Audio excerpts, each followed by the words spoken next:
நண்பனுக்கு கையெழுத்து போட்டு மாட்டிக்கிட்ட ராசிங்க மீனராசி. கல்யாணத்தை நல்ல கெத்தா பண்ணிடணும் அப்படின்னு கடன் வாங்கி மாட்டிக்கிட்டவங்க பல பேர். இந்த ஆன்லைன் லோன்ல மாட்டிக்கிடக்கூடிய ராசி மீனராசி. கடன் இல்லாத வாழ்க்கை வேணும். நாங்க என்ன சார் பண்ணணும் அப்படின்னா, நல்ல பணவரவு வந்தா ஒரு நல்ல நிம்மதி ஏற்படும் அப்படின்னு சொன்னா, நீங்கள் வழிபட வேண்டிய தெய்வம் இருக்கு பாருங்க.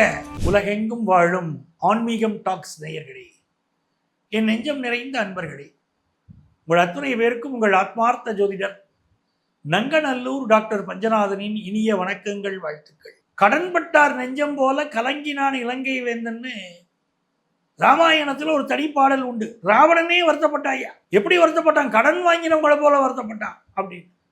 உலகத்தில் மிக கொடிது இந்த கடன் சுமை.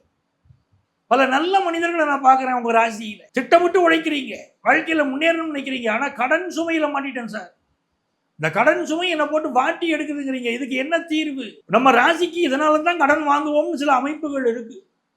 அதை தெரிஞ்சுக்கிட்டா நம்ம கடன் வாங்க மாட்டோம். சரி, கடன் தாங்க வந்துருச்சு, அந்த கடனை எப்படி அடைக்கிறது? அதற்கு ஏதாவது தெய்வ வழிபாடுகள் உண்டா அப்படின்னா அந்த நிகழ்ச்சியில் நம்ம சொல்ல போகிறோம். நீங்கள் செய்ய வேண்டிய தெய்வ வழிபாடு, நான் சொல்ல போகிற மந்திரம், நான் சொல்ல போகிற கோயில் உங்கள் கடன் பிரச்சனையை தீர்க்கும். நீங்கள் செய்து பாருங்க. அதே போல உங்கள் வீட்டிலேயே செய்யக்கூடிய பரிகாரத்தையும் நான் சொல்ல போகிறேன். அது உங்களுக்கு நல்ல பலன் தரும். கடன்லாம் தீரணும்னா நல்ல வருமானம் வேணுமே, நல்ல காசு பணம் வேணும். உங்களுக்கு பணம் வரக்கூடிய வழிபாட்டு முறையும் நான் சொல்ல போகிறேன். அதையும் கேட்டுக்கோங்க, செய்யுங்க. பணம் நல்ல முறையில் வரும்.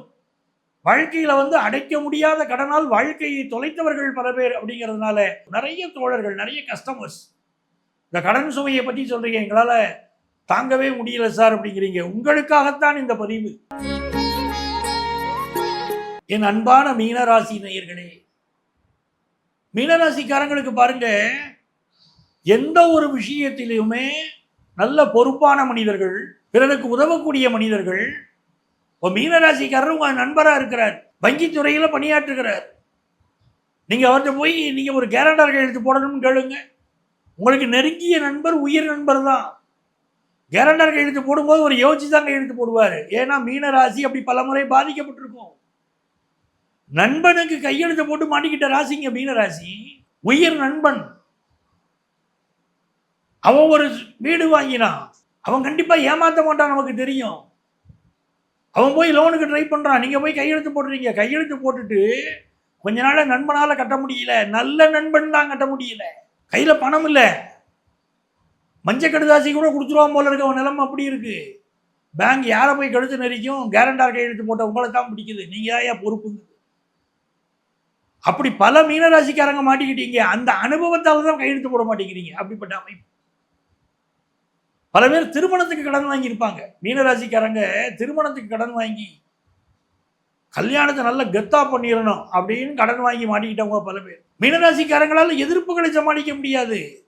உன் வாழ்க்கையில் ஒரு கஷ்டம் வந்துடும் சொன்னா அது தாங்கக்கூடிய சக்தி மீனராசிக்கு கிடையாதுங்க. கடப்பாறையை வச்சு இடிச்சா கூட சிம்மராசி தாங்கும், பெரிய பிரச்சனைனா கூட விருச்சிக ராசி தாங்கும், மீனராசியினால் தாங்க முடியாது. அப்படிப்பட்ட ஒரு அமைப்பு. அப்போ மீனராசிக்காரர்கள் கடன் வாங்கும் போது கவனமாக இருக்கணும். அதிகமாக கடன் வாங்கக்கூடாது. பேங்காரங்க கூப்பிட்டு கொடுப்பாங்க, கடன் கொடுக்குறேன்பாங்க. இப்போலாம் நிறைய ஃபோன் கால்ஸ் வருது. பல வங்கிகள் கூப்பிடுது, உங்களுக்கு நாங்கள் கடன் தரோம், டாப் அப் லோன் தரோம் அப்படிங்கிறாங்க. தனியார் நிறுவனங்கள் பல பேர் கடன் தரேன்னு கூப்பிடுறாங்க.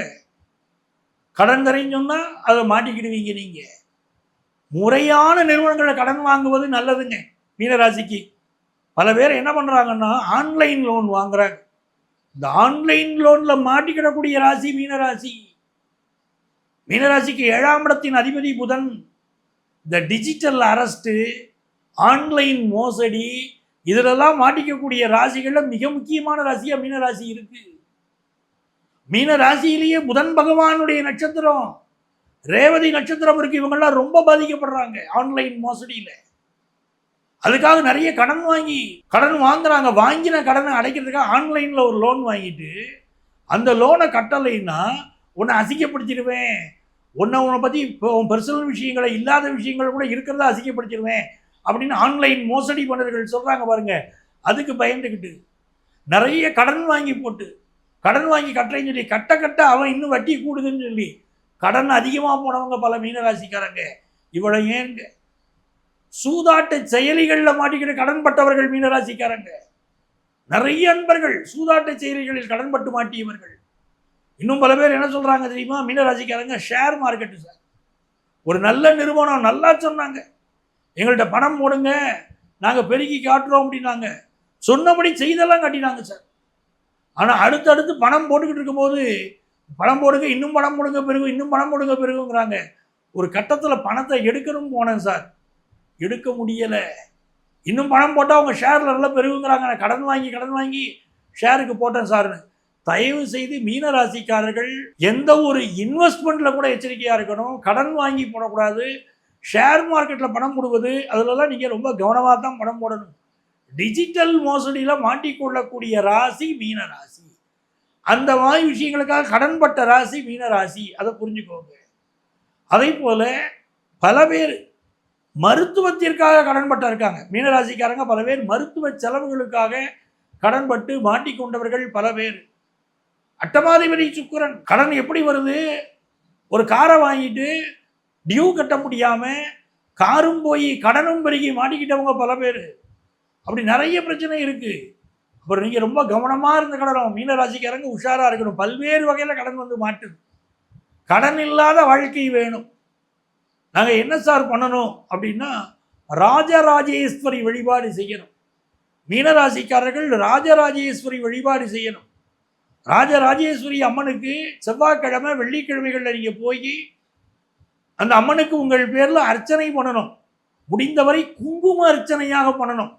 குங்கும அர்ச்சனை நீங்கள் செய்ய செய்ய செவ்வாய்க்கிழமையை வெள்ளிக்கிழமையும் போய் செய்யணும்.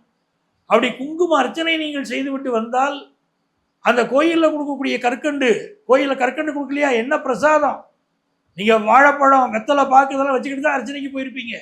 அந்த வாழைப்பழத்தை வீட்டுக்கு கொண்டு வந்து சாப்பிடணும். அப்படி சாப்பிடுகிற போது கற்கண்டு ஒரு பாக்கெட் எடுத்துகிட்டு போய் அர்ச்சனை தட்டில் வச்சு அர்ச்சனை பண்ணிக்கிட்டு வீட்டுக்கு கொண்டு வந்து அந்த கற்கண்டை சாப்பிட்டுக்கிட்டு வரணும். மீனராசிக்காரங்களுக்கு வரக்கூடிய கடன்கள் அடைபடுவதை நீங்கள் பார்க்கலாம். மிகப்பெரிய வெற்றிகள் உங்களுக்கு வந்து சேரும். அதே மாதிரி உங்களுக்கு கடன்கள் அடைபடணும், நல்ல பணவரவு வந்தால் ஒரு நல்ல நிம்மதி ஏற்படும் அப்படின்னு சொன்னால் நீங்கள் வழிபட வேண்டிய தெய்வம் இருக்கு பாருங்க. நாமக்கல் ஆஞ்சநேயர் வழிபாடு செய்தாலும் உங்களுக்கு கடன் வருவதெல்லாம் தடைபட்டு போயிடும். கடன் வரும்போதே நீ வாங்காம உங்க மனசு தடுக்கும். பெரிய கடன் வாங்காம தடுக்கும். ஓம் மாருதியே போற்றி, இதுதான் உங்களுக்குள்ள மந்திரம். ஓம் மாருதியே போற்றி அப்படிங்கிற மந்திரத்தை தினமும் 1008 முறை சொல்லிட்டு வாங்க. சில நிமிடங்கள் தான் ஆகுது. 1008 முறை சொல்லிட்டு வாங்க. வீட்டில் விளக்கேற்றுங்க. வீட்டில் விளக்கேற்றி நெய் ஊற்றி விளக்கேற்றி அதன் முன்னால் உட்கார்ந்து நீங்களும் உங்கள் குடும்பத்தாரும் அமர்ந்து ஓம் மாருதியே போற்றிங்கிற மந்திரத்தை சொல்லி 2 துளசி எடுத்து வாயில போட்டு சாப்பிட்டுக்கிட்டு கூட இந்த மந்திரத்தை சொல்லலாம். அப்படி சொல்லுகிற போது அற்புதமான பலன் கிடைக்கும். கடன் அடைபடும் நல்வாழ்க்கை உங்களுக்கு பிறக்கும். என் அன்பான நேயர்களே, இவ்வளவு நேரம் நம்ம ராசிக்கு கடன் எதனால் வருகிறது, யாரால் வருகிறது, கடனை அடைப்பது எப்படி, எந்த தெய்வத்தை வழிபாடு செய்யணும், பணம் வருவதற்கு எந்த தெய்வத்தை வழிபாடு செய்யணும் எல்லாம் உங்களுக்கு சொன்னேன். பொதுவாகவே கடன் சுமை ஒருத்தருக்கு அதிகமாக இருக்கிறது என்று சொன்னால் அந்த கடன் அடைப்பதற்கு மைத்ரேய முகூர்த்தம்னு இருக்கு. ஒவ்வொரு மாதமும் இந்த மைத்ரேய முகூர்த்தம் வரும். நம்ம நிகழ்ச்சிகள் பல நிகழ்ச்சிகள் சொல்லிட்டு இருக்கோம். அந்த மாதிரி முகூர்த்தங்களில் போய் கடன் அடைச்சாலும் கடன் அடைபடுகிறது. அதே போல கடனையே என்னால் அடைக்க முடியல அப்படின்னு சொல்லவர்களுக்கு பொதுவான ஒரு பரிகாரம் வேணும். உங்க ராசிப்படியான பரிகாரம் நான் சொல்லிட்டேன். பொதுவான பரிகாரம் அப்படிங்கிறது தேய்பிறை அஷ்டமி வருது பாருங்க. அந்த தேய்பிறை அஷ்டமி அன்னைக்கு உச்சிஷ்ட கணபதி அப்படின்னு இருக்கார். திருநெல்வேலி மணிமூர்த்தி ஈஸ்வரம்.